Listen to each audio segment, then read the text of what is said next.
Après plusieurs semaines d'entre-deux, on va dire, où l'épidémie reprenait à nouveau sans pour autant s'accélérer massivement, la 5e vague de Covid-19 a bel et bien commencé en Guyane. Tous les indicateurs vont dans le même sens depuis ces derniers jours, d'autant que selon l'ARS et Santé publique France, le nouveau variant Omicron est désormais majoritaire sur le territoire.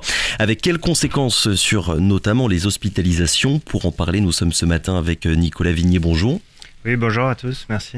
Merci beaucoup d'avoir accepté notre invitation, Nicolas Vignier. Vous êtes médecin infectiologue à l'hôpital de Cayenne. On a beaucoup entendu dire depuis ces derniers jours que certes l'épidémie reprenait, mais qu'elle ne se voyait pas encore, cette nouvelle vague, dans le nombre d'hospitalisations et notamment en réanimation. Est-ce que vous pourriez nous faire un bilan de ce qui se passe en ce moment? Est-ce que vous constatez déjà une hausse de la pression hospitalière? Alors, on est très lié à la métropole et c'est vrai que la métropole vit actuellement une vague très intense due au nouveau variant Omicron qui était quasiment collé à la vague d'avant avec le variant Delta. Donc c'est vrai qu'on s'attendait à l'avoir arrivé en Guyane étant donné nos échanges quotidiens. Et donc c'est malheureusement ce qui se passe depuis fin décembre, début janvier. Là, on a des cas d'Omicron. Et là, ce qui est inquiétant, c'est que la courbe, elle monte très vite. Elle est vraiment avec une pente très, très ascendante. Et donc, est-ce que ces cas qu'on voit en ville et aux urgences, les urgences hier, par exemple, étaient débordées de cas Covid, avec déjà une mise en tension de l'hôpital à son entrée. Est-ce que ça se ressent déjà en hospitalisation? Pas jusqu'à aujourd'hui, mais ça ne veut pas dire qu'il faut se rassurer parce qu'on a appris depuis 2 ans qu'on prend en charge des cas Covid, que en fait les hospitalisations surviennent souvent avec un décalage d'une semaine par rapport au début des vagues. Pourquoi? Parce qu'en fait les formes graves sont dues à l'inflammation qui est due au virus qui survient tardivement. D'accord. C'est-à-dire qu'il y a les premiers symptômes qui ressemblent à une grippe où souvent les gens sont fatigués mais respirent bien. Et après il y a une phase inflammatoire où justement il y a les complications du Covid où on peut être gêné pour respirer, avoir besoin d'oxygène. Et ça arrive plutôt vers le 7e jour. Et donc là, comme la vague, elle est très précoce, là on est vraiment au tout début, on ne peut pas complètement écarter le fait que dans une semaine, les hospitalisations soient nombreuses. Donc il faut attendre encore un petit peu de temps, une semaine, 15 jours, avant de savoir finalement si ce nouveau variant Omicron aura des conséquences sur le nombre d'entrées dans les hôpitaux. Alors, attendre, on s'attend à ce qu'il y ait des hospitalisations parce qu'on a quand même l'expérience des autres pays qui ont fait face à Omicron avant nous, en particulier l'Afrique du Sud d'abord, l'Angleterre et puis maintenant la métropole. Ce que nous disent les chiffres de ces pays-là, c'est qu'en effet, le taux d'hospitalisation est plus faible avec Omicron qu'il ne l'était avec les variants précédents. Mais par contre, en contrepartie, c'est un variant qui est beaucoup plus contagieux et qui peut infecter des personnes déjà immunisées ou déjà vaccinées qui n'ont pas fait le rappel. Et donc, il y a beaucoup plus de cas. Et donc, même si le ratio il est plus faible, s'il y a beaucoup plus de cas, on s'attend quand même à avoir beaucoup d'hospitalisations. Vous voyez ce que je veux dire? Donc, en fait, nous, ça ne nous rassure pas forcément. Donc, c'est vrai que à l'échelle individuelle, peut-être on peut avoir plus de chances de ne pas faire une forme grave avec Omicron, mais voilà, il ne faut pas miser là-dessus et je pense que il faut absolument être très, très attentif là, au cours des semaines à venir, réadopter les gestes barrières de manière très, très stricte parce que là, la vague, elle est là, elle est très intense, là, il y a beaucoup de cas partout, donc tout le monde peut être exposé dans sa vie personnelle, dans sa vie professionnelle, dans le cadre de ses déplacements et donc il est très important d'être vigilant, de porter le masque, d'essayer de limiter ces interactions sociales rapprochées et puis si on a des symptômes, bien évidemment, s'isoler le plus vite possible et faire un test pour y voir clair. Est-ce que vous observez, on va dire, le même schéma que lors des dernières vagues ou bien la contagion très élevée, la contagiosité très élevée de ce nouveau variant reballe les cartes totalement par rapport aux 4 vagues précédentes? Bah oui, ça reballe les cartes parce que le variant est beaucoup plus contagieux.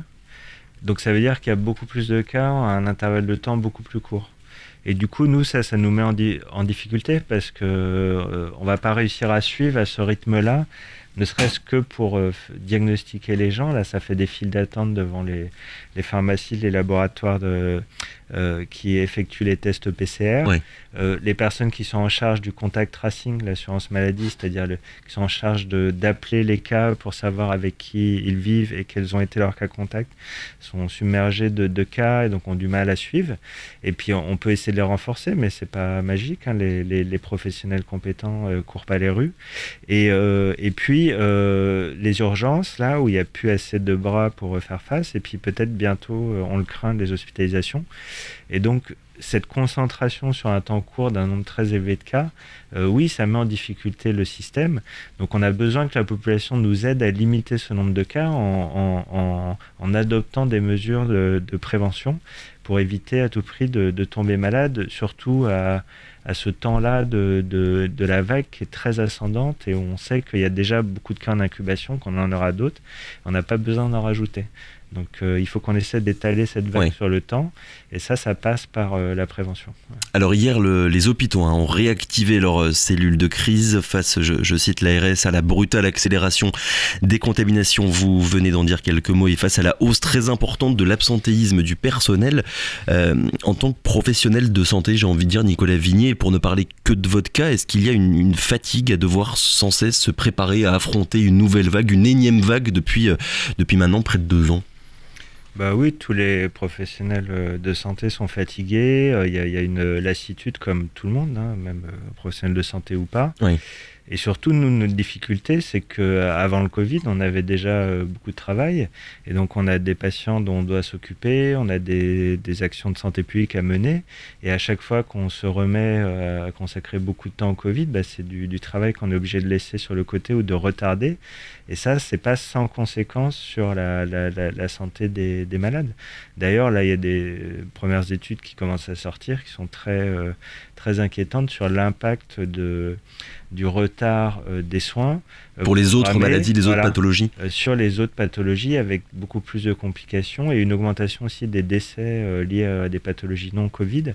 Et donc ça, c'est vraiment c'est très grave du point de vue de la santé publique. Les morts en direct, finalement, de l'épidémie de Covid-19, quelque part. Quelqu'un qui a un diabète, qui va pas avoir été consulté correctement, son traitement n'a pas été ajusté, du coup, sa maladie s'est compliquée, et finalement, il va revenir par les urgences avec une complication, et parfois ça peut finir mal, etc. etc. Et donc ça, là on a des chiffres maintenant, on sait que l'impact de déjà la première vague de 2020, pour ce qui est de la métropole, est très important sur l'aggravation des maladies chroniques et sur les décès, et on pense que ça va pas s'arranger. Alors après, on a travaillé différemment avec les vagues qui ont suivi, c'est-à-dire qu'on a essayé de moins fermer les hôpitaux, parce que c'est vrai qu'au début ça avait été confinement, déprogrammation, fermeture des consultations. Donc ça, on a pris conscience que c'était pas la bonne stratégie, même si en effet ça expose à des malades au Covid, que voilà, la balance bénéfice-risque. Mais là, dans des situations comme celle qu'on va vivre là dans les semaines qui viennent, où vraiment il y a un nombre de cas très élevé, quand bien même on est conscient qu'il ne faut pas déprogrammer, des fois il y a juste voilà, quand il y a 200 personnes aux urgences, le 201e qui vient avec une problématique annexe, elle va attendre trop longtemps, elle va se décourager, elle ne va pas venir, elle va avoir peur d'attraper le Covid. Donc il y a plein de raisons qui font qu'il y a un retard de prise en charge. Est-ce qu'avec l'expérience des 4 vagues précédentes, est-ce que vous êtes plus serein, on va dire, pour affronter cette double vague, quelque part Delta Omicron, dans la prise en charge de la pathologie en tant que telle, et notamment sur la détresse respiratoire? Est-ce que finalement les soins que vous donnez aujourd'hui, ils sont plus efficaces que ceux que vous donniez il y a encore quelques mois? Oui, tout à fait. Il y a eu des grandes avancées thérapeutiques dans la prise en charge du Covid grave, en particulier l'utilisation des corticoïdes, donc des anti-inflammatoires puissants ou d'autres anti-inflammatoires qu'on peut utiliser. L'utilisation des anticorps monoclonaux, qui sont donc... On perfuse l'équivalent de ce que produit notre système immunitaire pour limiter la diffusion du virus, et aussi sur la prise en charge symptomatique elle-même, avec l'utilisation de l'oxygène à haut débit ou l'ajustement des mesures de réanimation.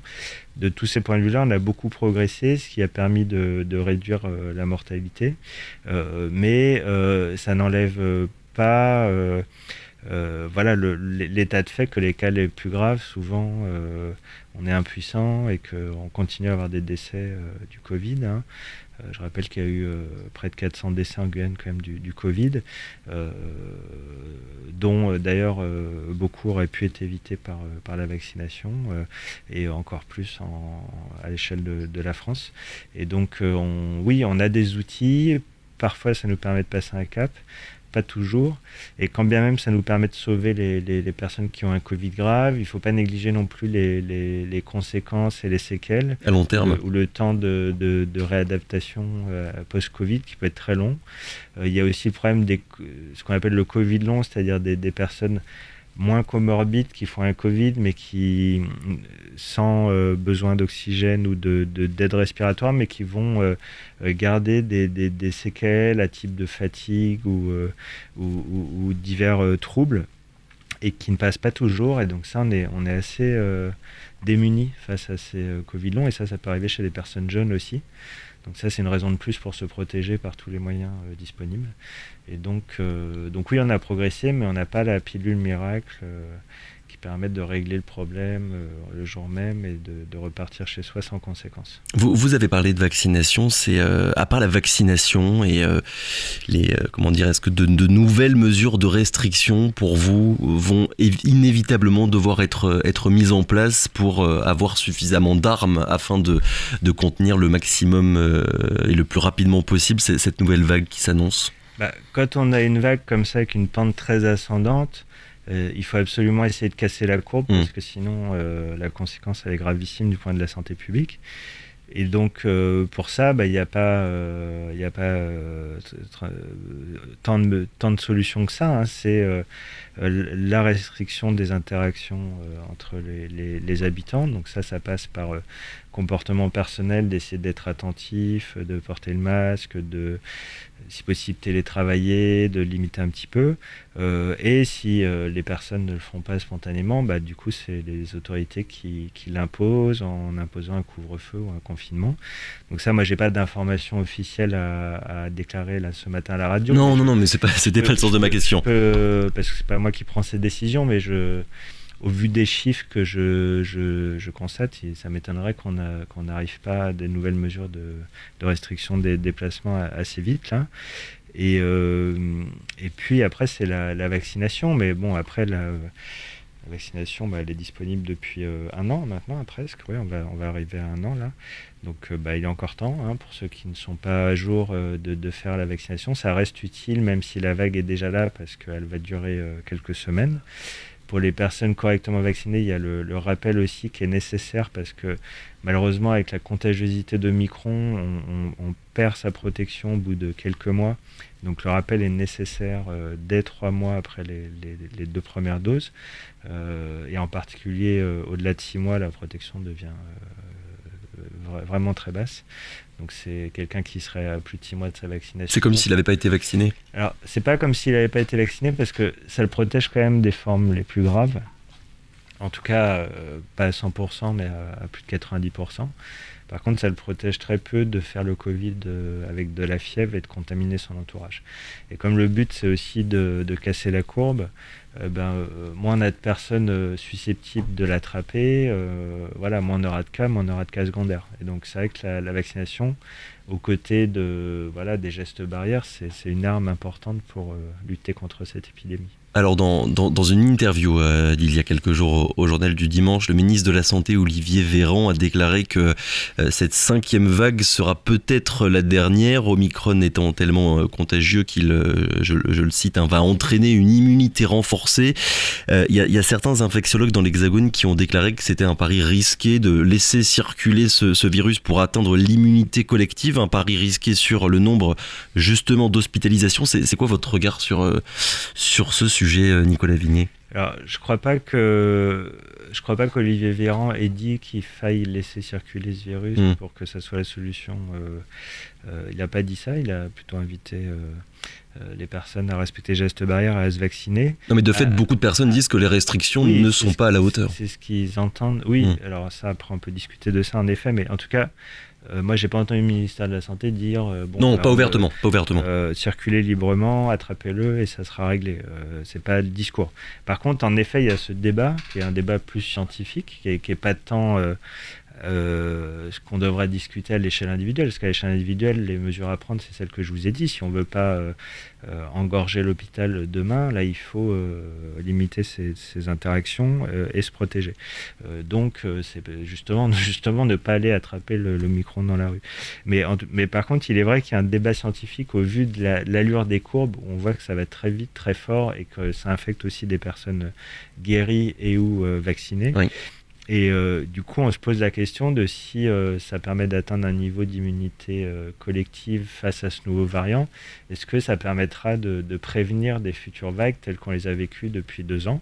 Et donc ça, c'est une possibilité, en tout cas dans l'expérience qu'on a, nous, des maladies infectieuses contagieuses. C'est des phénomènes qu'on observe dans les phénomènes épidémiques. Parfois, ils s'éteignent grâce à des grandes vagues, enfin, pas grâce, mais en tout cas suite à des grandes vagues comme ça. Donc, c'est une possibilité, mais on n'en a aucune certitude. Pourquoi on n'en a aucune certitude? Parce qu'on ne connaît pas à ce jour l'efficacité de l'immunité acquise suite à une infection par le variant Omicron. On ne sait pas si ça va être une immunité efficace et durable. Et on ne sait pas non plus si on fera face à d'autres variants demain, et si ces variants seront efficacement inhibés par cette immunité ou pas. Donc si par exemple on fait l'hypothèse que l'immunité soit faible suite à une infection Omicron, du coup la théorie elle tient plus parce qu'on reste susceptible et on va attraper les futurs virus. Et si on fait l'hypothèse qu'il y a d'autres variants qui émergent avec des mutations qui permettent d'échapper à cette immunité-là, comme on le voit là avec Omicron, c'est pareil, cette théorie elle tient plus. Donc en fait on peut pas jouer cette carte-là. Donc c'est un débat scientifique. C'est vrai que si c'était une réalité, on serait tous contents parce que ça permettrait d'en finir avec le Covid. Et scientifiquement, c'est faux de dire que c'est à tout prix la dernière. On n'a aucune idée, on n'a aucune donnée qui permette de. Les vagues, elles viennent d'avoir lieu en Afrique du Sud, en Angleterre. On n'a aucun recul. On ne sait pas si les gens vont se réinfecter. Donc, on n'a aucune donnée qui permette d'affirmer ça. C'est juste, si vous voulez, la dynamique de la courbe qui fait ce débat. Et ça, on pourrait le savoir d'ici combien de temps à peu près, connaître les conséquences précises du variant Omicron sur l'immunité collective? Alors le taux de personnes infectées chez la planète, ça on va le savoir d'ici 2-3 mois, là, le temps parce que la pandémie elle va être mondiale. Et après le recul sur l'immunité et la garantie de l'absence de réinfection possible, ça il faudra attendre au moins 6 mois pour avoir des données un peu solides.